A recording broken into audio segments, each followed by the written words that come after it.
লক্ষ্মীর ভান্ডার প্রকল্পে রাজ্যের নতুন ও পুরনো সুবিধাভোগী মহিলাদের জন্য আজ দারুণ সুখবর। 1 এপ্রিলের আগেই রাজ্য সরকারের বড় ঘোষণা।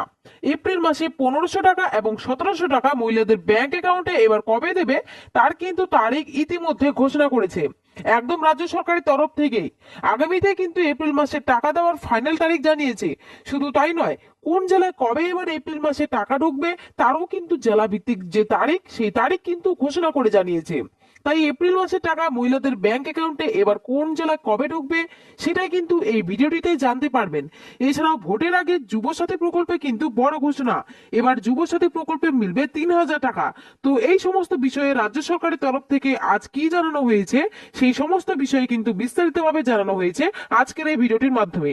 তাই বন্ধুরা, ভিডিওটি স্কিপ না করে শেষ পর্যন্ত দেখবেন।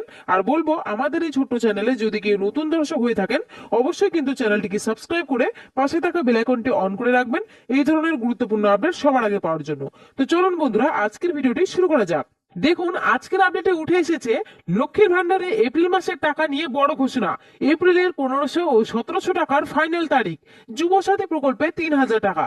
তো চলুন বন্ধুরা, আমরা আজকে এই আপডেট নিয়ে একটু বিস্তারিত আলোচনা করি। লক্ষ্মীর ভান্ডার প্রকল্পে মা বোনেদের জন্য আজ দারুণ সুখবর। 1 এপ্রিল 2026 শুরু হওয়ার আগেই নবান্নের বিরাট বড় ঘোষণা। 2026 ও 27 অর্থবর্ষের এপ্রিল মাসে 1500 ও 1700 টাকা মা বোনেদের অ্যাকাউন্টে এবার কবে দেবে তার ফাইনাল তারিখ দিল। আগামীতে টাকা দেওয়া শুরু, এপ্রিলের জেলাভিত্তিক তারিখ প্রকাশ।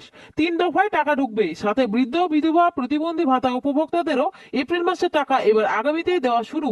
তাই নতুন অর্থ বছরের এপ্রিল মাসের টাকা কবে থেকে ব্যাংক অ্যাকাউন্টে ঢুকতে শুরু করবে দেখুন। মমতা বন্দ্যোপাধ্যায় এই রাজ্য ক্ষমতায় আসার পর থেকে একের পর এক প্রকল্প চালু করেছেন।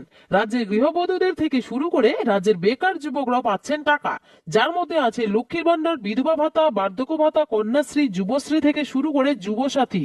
এই সকল প্রকল্পের মাধ্যমে মাসে মাসে অ্যাকাউন্টে 1500 থেকে 3000 টাকা পর্যন্ত দিয়ে থাকে, যার মধ্যে লক্ষ্মীর ভান্ডার প্রকল্পের মাধ্যমে রাজ্যের গৃহবধূ 25 থেকে 60 বছরের মহিলাদের বর্তমানে প্রতি মাসে 1500 থেকে শুরু করে 1700 টাকা পর্যন্ত অ্যাকাউন্টে দিয়ে থাকে।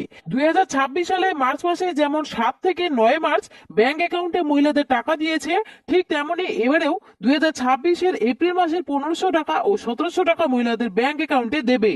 তবে রাজ্য সরকার এইবার 2026 ও 27 নতুন অর্থবর্ষে শুরু হওয়ার কারণে এপ্রিল মাসে টাকা দেওয়ার তারিখ এবার আগামীতেই ঘোষণা করেছে। 1 এপ্রিলের আগেই 1500 ও 1700 টাকার ফাইনাল তারিখ জানিয়েছে। এবং তাই নয়, কোন জেলায় কবে এপ্রিল মাসে টাকা দেবে তারও জেলা ভিত্তিক তারিখ প্রকাশ করেছে।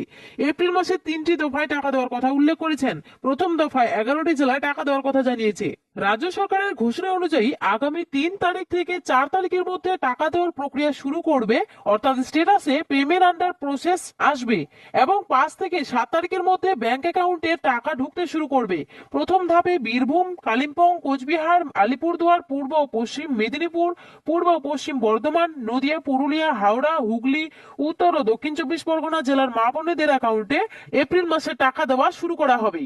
এছাড়াও দ্বিতীয় ধাপে দার্জিলিং, জলপাইগুড়ি, উত্তর দক্ষিণ দিনাজপুর, কলকাতা, মালদা, মুর্শিদাবাদ জেলার মহিলাদের টাকা বেশিরভাগেরই দেওয়া হবে এবং ধীরে ধীরে করে রাজ্যের প্রতিটি জেলার মা বোনেদের ব্যাংক অ্যাকাউন্টে এপ্রিল মাসের 1500 এবং 1700 টাকা ব্যাংক অ্যাকাউন্টে ঢুকবে এবং ভোটের আগে এই এপ্রিল মাসের টাকা সমস্ত মা বোনেদের অ্যাকাউন্টে দেওয়া হবে। এছাড়াও বার্ধক্য, বিধবা, প্রতিবন্ধী ভাতা উপভোক্তাদেরও এবার এপ্রিল মাসে টাকা ভোটের আগেই উপভোক্তাদের ব্যাংক অ্যাকাউন্টে ঢুকবে। তো বন্ধুরা, এবার আসি যুবসাথী প্রকল্প নিয়ে। বলেছে ভোটের আগে আবারও যুবসাথী প্রকল্পে বড় প্রতিশ্রুতি, প্রতি মাসে 3000 টাকা। যুবসাথী প্রকল্পে 3000 টাকা। তো ভোটের আগে আবারও রাজ্যে বড় চমক। রাজ্যের মহিলা ও বেকার যুবক যুবতীদের ভোটের আগে মন জয় করার জন্যই রাজ্যের বিরোধী পক্ষ থেকে বিরাট বড় প্রতিশ্রুতি দেওয়া হয়েছে, যেখানে মহিলাদের মন জয় করার জন্যই লক্ষ্মীর ভান্ডার প্রকল্পের বদলে অন্নপূর্ণা ভান্ডার প্রকল্পের মাধ্যমে প্রতি মাসে 3000 টাকা। এছাড়াও রাজ্যের যুবসাথী প্রকল্পের পরিবর্তে যুবশক্তি নামে প্রকল্প চালু করার প্রতিশ্রুতি দিয়েছে, যেখানে যুবশক্তি প্রকল্পের মাধ্যমে বেকার যুবক ও যুবতীদের প্রতি মাসে 3000 টাকা করে ব্যাংক অ্যাকাউন্টে দেওয়ার কথা উল্লেখ করেছে। তো বন্ধুরা, এখানে বুঝতেই পারলেন বিরোধী পক্ষ থেকে কিন্তু ভোটের আগে এবার বিরাট বড় প্রতিশ্রুতি দিয়েছে। লক্ষ্মীর ভান্ডার প্রকল্পে কিন্তু অন্নপূর্ণা ভান্ডার চালু করার কথা জানিয়েছে। এছাড়া যুবসাথী প্রকল্পের পরিবর্তে কিন্তু যুবশক্তি নামে একটি প্রকল্প চালু করার কথা কিন্তু প্রতিশ্রুতি দিয়েছে, যেখানে প্রতি মাসে কিন্তু 3000 টাকা করে উপভোক্তাদের অ্যাকাউন্টে দেওয়ার কথা উল্লেখ করেছে।